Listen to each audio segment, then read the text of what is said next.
guys, selamat datang di Rolling Horror Keliling bersama aku, Gabrielatan. Buat yang baru join, selamat datang. Jangan lupa klik tombol subscribe-nya dan nyalakan lonceng notifikasinya supaya kalian gak ketinggalan video selanjutnya, oke? Di video kali ini aku akan menceritakan pengalaman horor yang dialami oleh Alia dan keluarganya. Sebelum aku mulai ceritanya, aku akan menjelaskan dulu backgroundnya keluarga Alia ini kayak gimana. Nah, Alia ini dua bersaudara, dia punya kakak yang selisihnya 10 tahun lebih tua dari dia, namanya Mas Bayu. Dan mereka punya orang tua namanya Pak Budi dan Bu Dwi. Nah, kejadian horor ini terjadi waktu si Alia belum masuk TK, dan saat itu Pak Budi ini memiliki usaha peternakan ayam.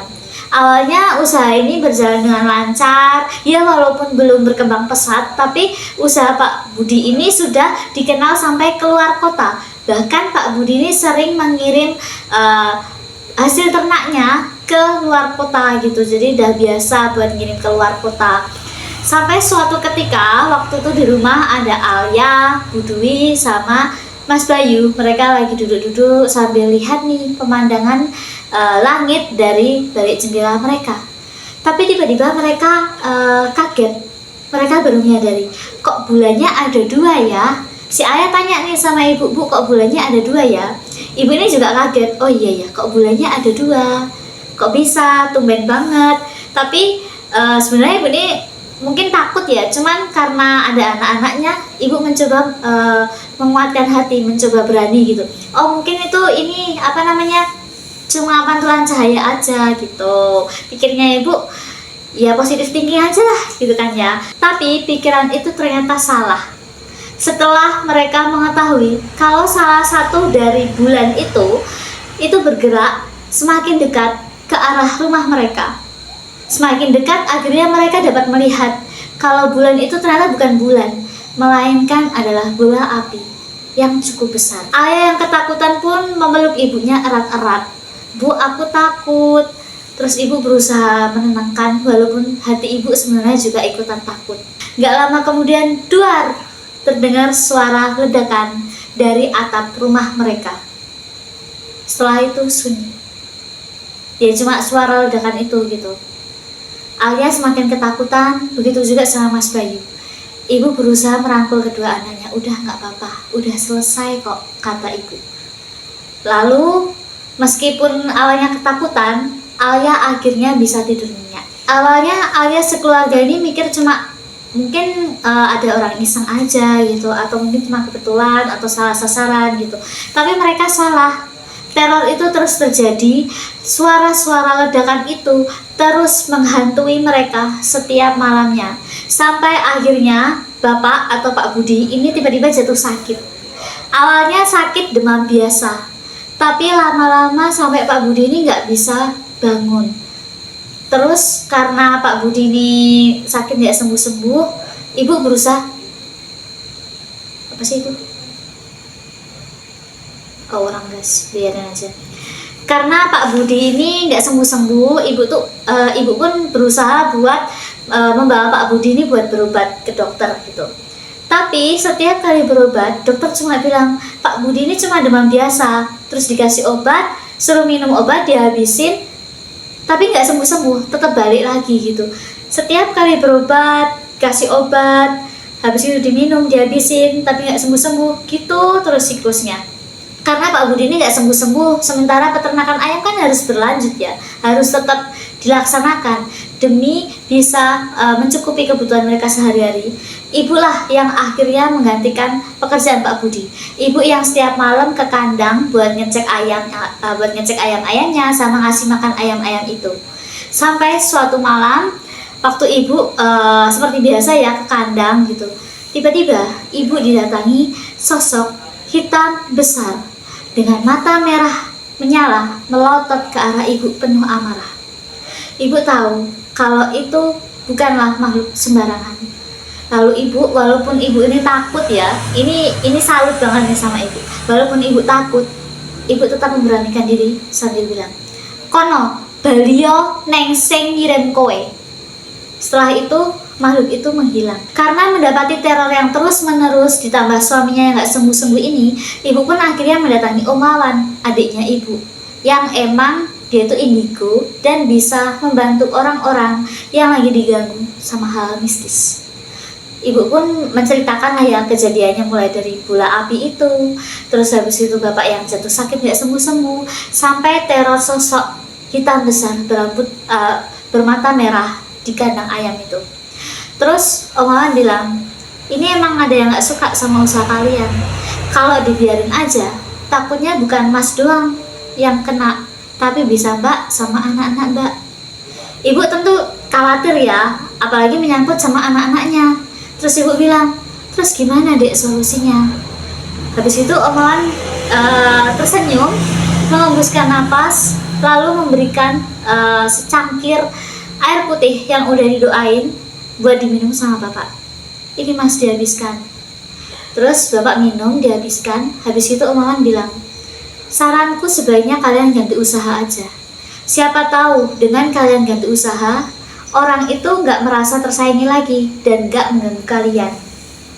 Ibu dan bapak pun setuju. Akhirnya nggak lama setelah pertemuan mereka, ibu dan bapak menjual ayam-ayamnya dan mengganti usaha menjadi pengepul kelapa. Awalnya usaha bapak sama ibu ini berjalan lancar-lancar aja, bahkan juga kembali bisa menjual sampai ke luar kota. Tapi suatu pagi bapak sama ibu dikejutkan sama penemuan ular yang udah mati di halaman rumah mereka. Mereka tentu kaget dong, nggak biasanya ada ular. Bahkan rumah mereka ini jauh dari sawah, hampir nggak pernah ada ular masuk ke pekarangan rumah mereka. Apalagi ularnya ini dalam keadaan mati. Siapa yang ngirim? Karena penasaran, bapak pun memberanikan diri malamnya buat ngintip dari balik jendela. Dan betapa terkejutnya bapak karena mengetahui Pak Bagio, tetangga mereka, diam-diam masuk ke pekarangan rumah mereka dan menyiramkan sesuatu kayak air gitu, tapi bapak nggak tahu itu air apa. Terus Pak Bagio langsung pergi gitu, jadi kayak cuma nyiramin air terus pergi gitu aja. Bapak ini mikir, kok Pak Bagio? Bapak tahu betul siapa Pak Bagio itu. Pak Bagio itu adalah salah satu dari tetangga mereka, dan Pak Bagio ini terkenal. Sudah banyak orang tahu kalau Pak Bagio ini melakukan praktik pesugihan. Beberapa orang percaya hal itu karena Pak Bagio ini sangat-sangat kaya, padahal mereka nggak tahu pekerjaannya Pak Bagio itu apa. Dan setiap bulannya, hampir setiap bulan lah secara rutin Pak Bagio itu tuh keluar kota. Orang-orang percaya kalau Pak Bagio itu menemui dukun yang biasanya membantu dia praktik pesugihan. Nggak sampai di situ, setiap kali Pak Bagio ini keluar kota, Pak Bagio ini selalu minta salah satu tetangga mereka, yaitu namanya Pak Sugeng dan Bu Nina. Pak Sugeng dan Bu Nina ini punya anak namanya Devan yang masih sangat kecil, ya mungkin usia balita gitu. Nah, setiap kali Devan ini diajak ke rumahnya Pak Bagio buat jaga rumah itu, Devan selalu nangis, selalu tantrum, selalu teriak-teriak dan nunjuk salah satu sudut dan bilang ada pocong kayak gitu. Nah, di sini aku nggak dapat penjelasan dari Alia ya tentang gimana sih keluarganya Pak Bagio, gimana anak istrinya Pak Bagio. Tapi yang Alia ceritakan itu tentang ibunya Pak Bagio. Ini juga ada keanehan tentang ibunya Pak Bagio. Menurut Alia, ini dari ceritanya Bu Nina itu yang sering diminta buat jaga rumahnya Pak Bagio. Di malam-malam tertentu, ibunya Pak Bagio yang bernama Bu Lasri ini suka punya ritual kayak ngambil hewan dari kepalanya. Hewannya ini kecil kayak kutu. Tapi yang bikin merinding adalah si Bu Lasri ini botak alias nggak punya kepala. Terus gimana bisa ada kutu dari kepalanya kalau dia nggak punya rambut, ya nggak? Karena takut ya, kenapa sama keluarganya. Ditambah bapak ini kan udah tahu ya kalau Pak Bagio itulah yang menyiram masuk ke pekarangan rumahnya, nyiramin sesuatu gitu. Bapak kan curiga ya, takut gitu. Akhirnya bapak sama ibu kembali menemui Om Wawan dan bilang apa yang bapak lihat kalau Pak Bagio masuk ke pekarangan rumah mereka nyiramin sesuatu gitu. Wawan cuma tersenyum sambil bilang, emang dia, tapi nggak usah kita balas. Kalau kita balas, dia akan semakin menjadi. Lebih baik bentengi diri kalian sama doa. Lalu Om Awan juga ngasih air lagi ke bapak, terus nyuruh bapak sama ibu pulang dan mulai rajin-rajin ibadah lagi. Bapak sama ibu pulang, terus habis itu juga nyuruh Alia sama Mas Bayu itu buat rajin-rajin ibadah lagi. Mereka mengajak buat beribadah bareng lagi gitu. Mungkin sebelumnya mereka kurang rajin, jadi ditingkatkan lagi rajinnya gitu. Lalu setelah itu bapak ganti usaha lagi, sekarang menjadi peternak, sebenarnya peternak atau petani ya, peternak jamur, yang puji Tuhannya sekarang gak ada gangguan apa-apa. Buat yang tanya Pak Bagja sekarang gimana kabarnya, Pak Bagja ya masih kayak gitu, masih kaya, keluarga masih juga sering keluar kota, terus si Bu Lasri itu juga masih suka ambilin hewan-hewan dari kepalanya. Cuman yang disyukurkan adalah Pak Bagja udah nggak lagi ganggu keluarganya si Alia.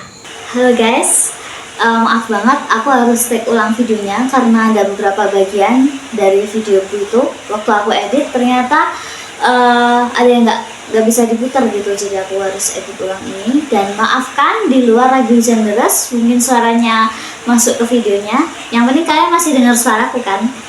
Oke, kemarin saya mana ya? Ya, saya penutup aja. Itu tadi guys, pengalaman horor yang dialami oleh Alia sekeluarga. Gimana menurut kalian? Serem nggak? Pengalaman ini tuh aku jadi keinget sama cerita yang aku bawain 10 bulan lalu atau 11 bulan lalu tentang Nina sekeluarga yang usahanya diganggu sama orang lain. Buat kalian yang belum nonton, kalian bisa nonton setelah ini ya. Gimana menurut kalian pengalaman horor yang dialami sama Nina Alia sekeluarga? Serem? Atau kalian mungkin punya pengalaman yang sama atau lebih serem lagi? Kalian bisa tulis di kolom komentar ya. Terima kasih udah nonton. Dadah.